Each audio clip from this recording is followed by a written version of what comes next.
Hi friends, എൻ്റെ പേര് Jabeen. Steps to യുകെയുടെ പുതിയൊരു വീഡിയോയിലേക്ക് എല്ലാവർക്കും സ്വാഗതം.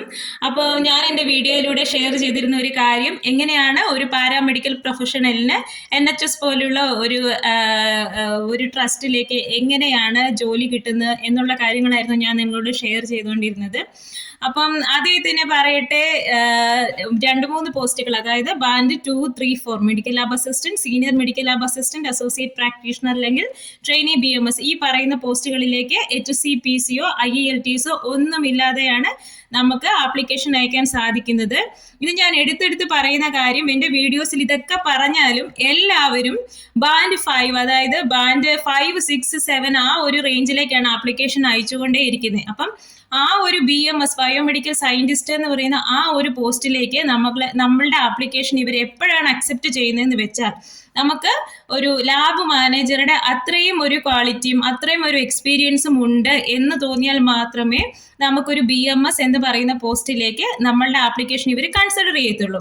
അപ്പം ഞാൻ നിങ്ങളോട് ഷെയർ ചെയ്തിരുന്ന ഒരു പ്രധാന ഒരു കാര്യമായിരുന്നു, ജോബ് ഡിസ്ക്രിപ്ഷന്റെ ലാസ്റ്റിലെ എസെൻഷ്യൽ ആൻഡ് ഡിസൈറബിൾ ക്രൈറ്റീരിയ നമ്മൾ മീറ്റ് ചെയ്തു എന്ന് അവർക്ക് തോന്നിയാൽ മാത്രമേ നമ്മുടെ ആപ്ലിക്കേഷൻ അവർ കൺസിഡർ ചെയ്യത്തുള്ളൂ. എന്നാൽ മാത്രമേ നമുക്കൊരു ഇന്റർവ്യൂ കോൾ അവർ തരത്തുള്ളൂ.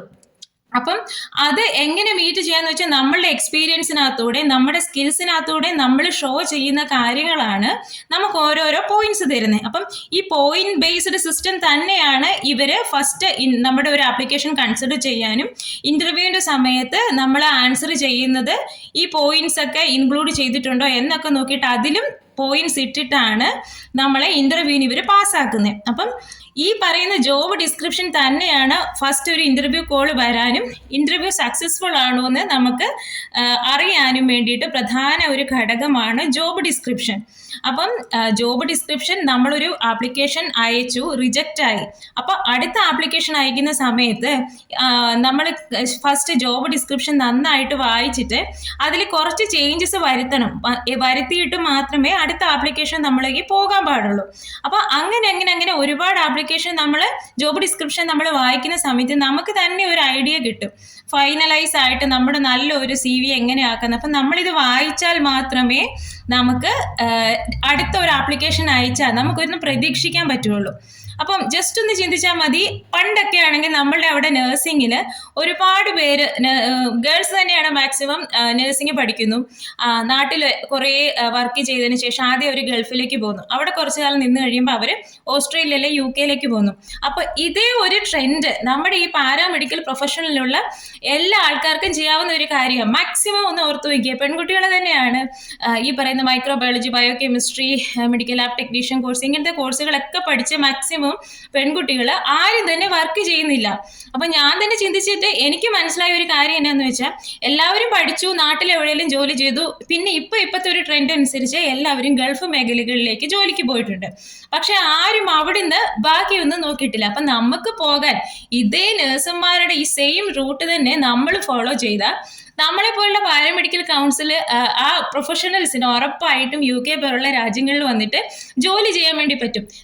നമുക്ക് അതിന് വേണ്ടിയിട്ടാണ് ഇവര് സ്പോൺസർഷിപ്പ് വിസ തരുന്നത്. അപ്പം സ്പോൺസർഷിപ്പ് വിസ കിട്ടുന്ന എല്ലാ ജോലികൾക്കും വേണ്ടിയിട്ട് നമുക്ക് നാട്ടിൽ നിന്ന് തന്നെ അപേക്ഷിക്കാം. അപ്പം ഒരുപാട് പേര്, ഞാൻ ഇവിടെ വന്നതിന് ശേഷം ഞാൻ അറിഞ്ഞ കാര്യമാണ്, ഞാൻ ഈ ഒരു വീഡിയോ ഇട്ടതിന് ശേഷം hcpc രജിസ്ട്രേഷനുള്ള MSc MLT പഠിച്ച കുട്ടികൾ തന്നെ നാട്ടിൽ നിന്ന് സീനിയർ കെയർ വിസയ്ക്ക് അപേക്ഷിച്ച് ഇപ്പോഴും ഈ UK വർക്ക് ചെയ്യുന്നുണ്ട്. അവർ സീനിയർ കെയർ ആയിട്ടാണ് വർക്ക് ചെയ്യുന്നത്.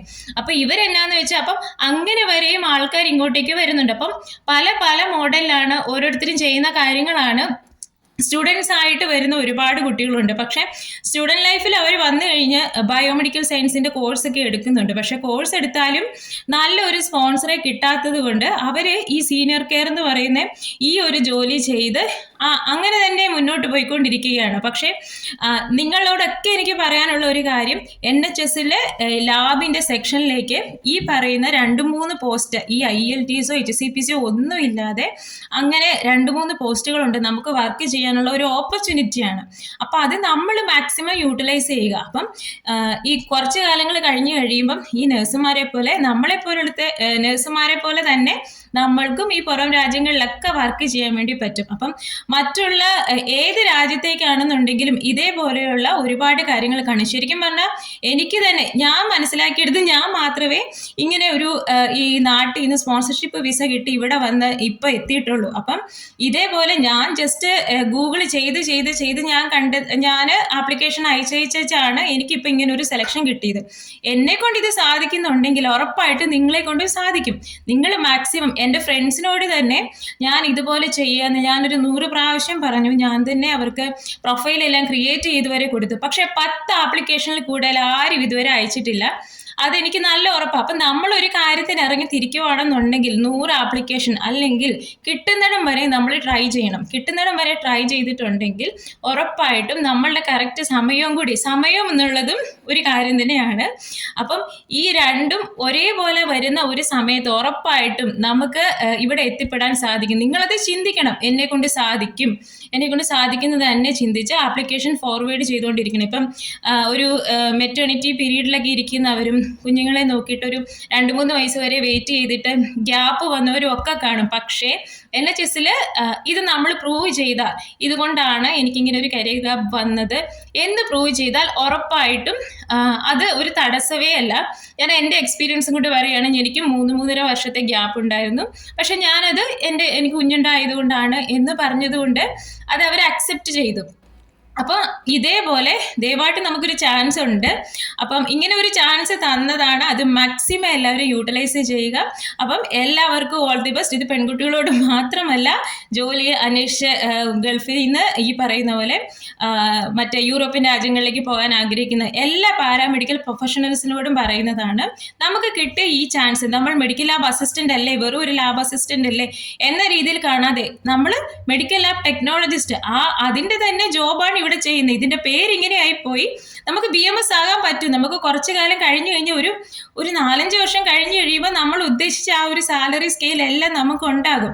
അത് നമ്മൾ കണക്ക് കൂട്ടി എങ്ങനെയെങ്കിലും നമുക്ക് ഈ ജോലിക്ക് കയറി പറ്റണം എന്നുള്ള ചിന്തയിൽ ഓരോ ജോബ് ഡിസ്ക്രിപ്ഷൻ വായിച്ചു നോക്കുക, അനലൈസ് ചെയ്യുക, ആൻസർ ചെയ്യുക. അപ്പം wish you all the best.